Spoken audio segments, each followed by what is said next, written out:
So guys, we are back with another round of portfolio reviews, and I am so excited for this one. We've got a few interesting portfolios on deck today, and we are going to go under the hood to take a look at each one. We'll check out all the holdings, and I'll give you my honest thoughts on what I like about these portfolios, as well as what I think could be improved. And as we're going through these, guys, keep in mind that I am by no means a professional. These are just my amateur opinions, so definitely take them with a grain of salt. And remember that at the end of the day, this is all just for fun. Now, real quick, before we get into it, if you want to have your portfolio reviewed by me in one of these videos, just fill out the form I have linked in the description. And also, as we're going through these, leave me a comment below and let me know your thoughts on these portfolios. I would be very curious to hear your feedback as well.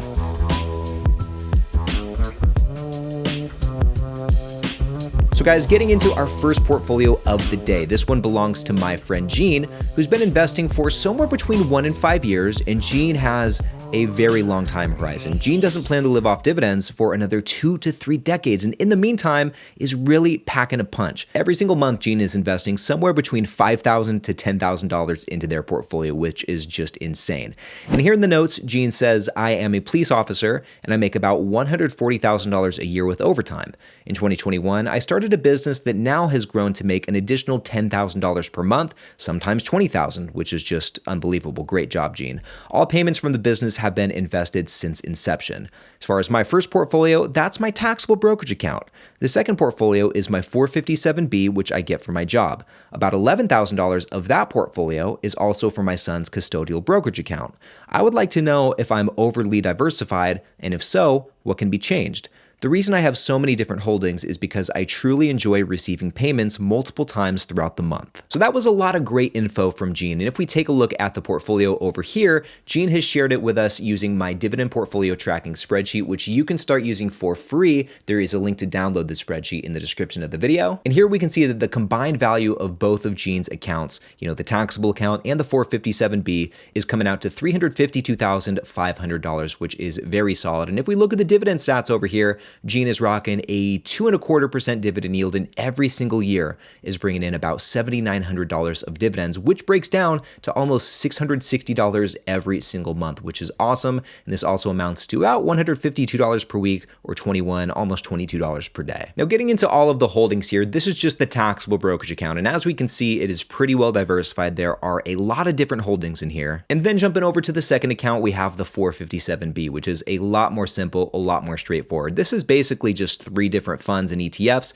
along with 2 individual companies, Realty Income and Apple. And here is the overall breakdown of Gene's portfolio. In total, we're looking at 36 unique holdings. We have 4 mutual funds / ETFs, and then the remaining 32 holdings are all individual companies. And as far as the diversification between these two go, 30% of the portfolio is in those mutual funds or ETFs, and the remaining 70% is in individual companies. Now, generally speaking, I'm of the opinion that as your portfolio becomes larger in size, it can make sense to have a larger number of holdings. More diversification typically equals more defensiveness, and I could see why one would want to be more protective of their wealth as it grows. Additionally, truth be told, guys, I don't know that I necessarily mind the number of individual holdings here. 32 different stocks for a $350,000 portfolio. I don't think that's all too unreasonable, especially when we look at the list of stocks here. I don't think there's a bad one in the bunch. These are all generally pretty solid holdings. Plus, like we established, Gene has some nice exposure to pretty much the entire stock market through 2 different S&P funds. We have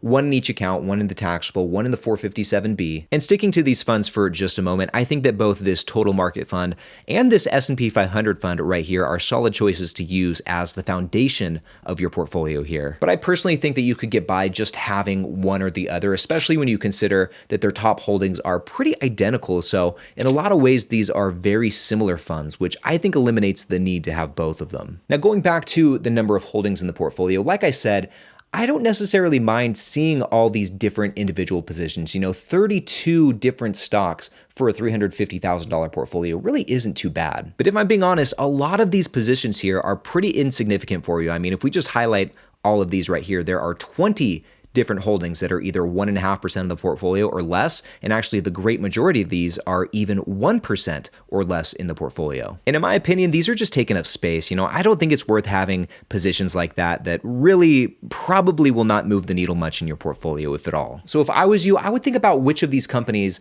are going to be your highest conviction investments. Which ones are going to be the best out of the bunch, and I would lean into those. And with that said, Gene, going back to your notes, I know that the reason you have so many holdings is that you enjoy receiving the payments multiple times throughout the month. I totally understand that, and I don't blame you. However, I don't personally think that structuring your portfolio with the goal of receiving, X number of dividend payments per month is the best approach. I think that can lead you to potentially invest in companies for the wrong reasons. And really, whether you receive a dividend payment a few times per week or maybe just a couple of times throughout the month, the end result really is the same. At the end of the day, the frequency of the dividend payments that you receive is much less important than the quality of the businesses generating those payments. So I would encourage you to focus more on that. Overall though, Gene, your portfolio is very impressive. And with the rate you're contributing, I have no doubts that you'll hit 7 figures in this portfolio much sooner than later. So keep up the good work, and thank you so much for letting me check out your portfolio.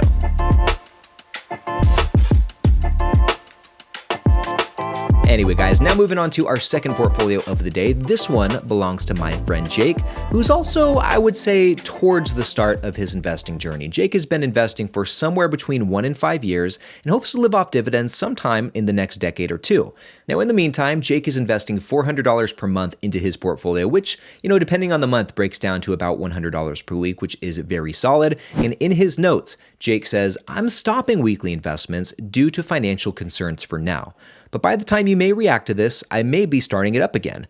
I want to break down some of my ETFs into dividend stocks." And taking a look at Jake's portfolio, he has also shared it with us using my dividend portfolio tracking spreadsheet, and we can see his portfolio is valued at $18,230. And as far as the dividend stats go, we've got a low starting yield here for Jake, about 0.5%, and I would say a lowish dividend growth rate, 3.85%. And if we take a look at all of Jake's holdings right here, we can see that his portfolio is pretty well diversified. In total, there are 20 different holdings, 5 of which are mutual funds or ETFs. We've got SCHD, we've got VU, and then we have 3 different mutual funds right here. So we have 5 mutual funds and ETFs, and then 15 individual stocks. And referring back to the dividend stats for a moment, it's not all too surprising to see the low starting yield and low dividend growth rate, considering a handful of these companies don't even pay a dividend. And as far as the breakdown between individual stocks and ETFs, or just funds in general, 70% of this portfolio is in ETFs or mutual funds. Like I said, we've got 5 different funds in total here. And then the remaining 30% of the portfolio is in individual companies. Now, first and foremost, Jake, for someone who is in your shoes, who's maybe taking some time away from their portfolio, I don't know how actively you're paying attention to it right now since you're not contributing to the portfolio. So, and I could be wrong about this, but assuming that you're not as in tune with your portfolio as you may have been in the past, I think this is spot on. I like to see that the great majority of this portfolio is in hands-off investment vehicles like ETFs or mutual funds. However, my friend, when it comes to the individual positions in your portfolio, I've got to say, I think we've got some work to do here. You have a handful of holdings like Transcode Therapeutics, which is RNAZ, or Brand Engagement Network, BNAI, that aren't even profitable companies. These companies are losing money, not only in their own financial statements, but in your portfolio as well. As we can see, these are 2 of your biggest losers. RNAZ is down about 74%, and then BNAI is down 83.6%. These ones have just not been kind to you, and you seem to have a few other positions just like these in your portfolio, like JKS right here, this solar company, or NVVE, which is, I think, Nuve holding company. But anyway, these are just super risky, unprofitable companies, and I think you're better off not going for that kind of stuff. If you're going to be buying individual companies, just stick to the Realty Incomes or the Berkshire Hathaways or Moody's. This isn't a bad one either, or even Texas Roadhouse. This is a great company to own. These type of companies are at least profitable and should be much better long-term investments than some of this other stuff that you have here. And with that said, sticking to all of these individual companies, like we saw in the last portfolio, you've got a lot of positions here that are very small, very insignificant, pretty negligible positions in your portfolio, like all the ones that I'm highlighting here. And even SCHD is one of those. SCHD only makes up 0.3% of your portfolio. You know, even if you sold out of all of these and just put them into the S&P 500 or sold out of them and use that to really build up this SCHD position, I think that would be better than having all of these other super small positions, many of which, like we discussed, aren't even profitable companies. So overall, Jake, I would say that we've got just a little bit of work to do, but ultimately, I do think you're on the right path. Just the fact that you're even investing is a step in the right direction. I still think that's just a huge win right there. But I would say that the biggest thing here, the most important thing, is to just stop investing in these unprofitable companies. They're not good. It's too risky, and the chances of it working in your favor are usually not very good. Still though, I appreciate you giving me the opportunity to review your portfolio. I really appreciate it. And definitely keep me posted on how things continue to progress in your portfolio. I'd love to stay in touch.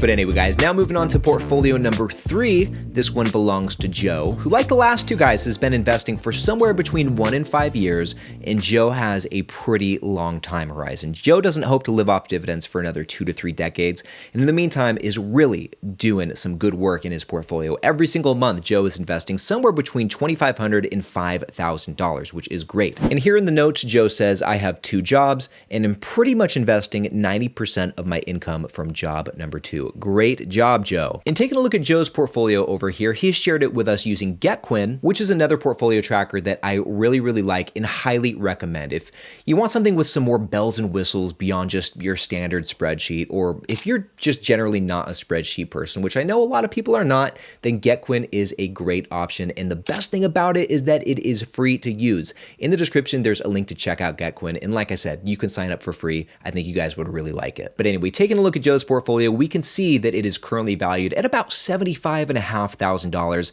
and he's doing pretty good. Joe's up about $8,000, up almost 12% in this portfolio, so that is pretty solid. And if we scroll down, taking a look at all of the holdings here, it's pretty well diversified. In total, there are 18 different holdings in this portfolio, 7 of which are mutual funds or ETFs, and then the remaining 11 are going to be individual companies. Now, in terms of the diversification, if we scroll up here, we can see that only 15% of the portfolio is in individual stocks. The remaining 85% or so is going to be in mutual funds and ETFs right here, as we can see. So right off the bat, you know, I don't really have too much to complain about. I think this is a great setup. The great majority of the portfolio is going to be very hands-off, very out of sight, out of mind for Joe. And if we look at the rest of the holdings, I mean, just getting into some of these individual companies here, for the most part, these are really solid. Johnson & Johnson, Microsoft, Coca-Cola, Morgan Stanley, Waste Management, Realty Income, Chevron. Definitely some solid picks here, but with that, there are a few lemons, in my opinion, with the first of which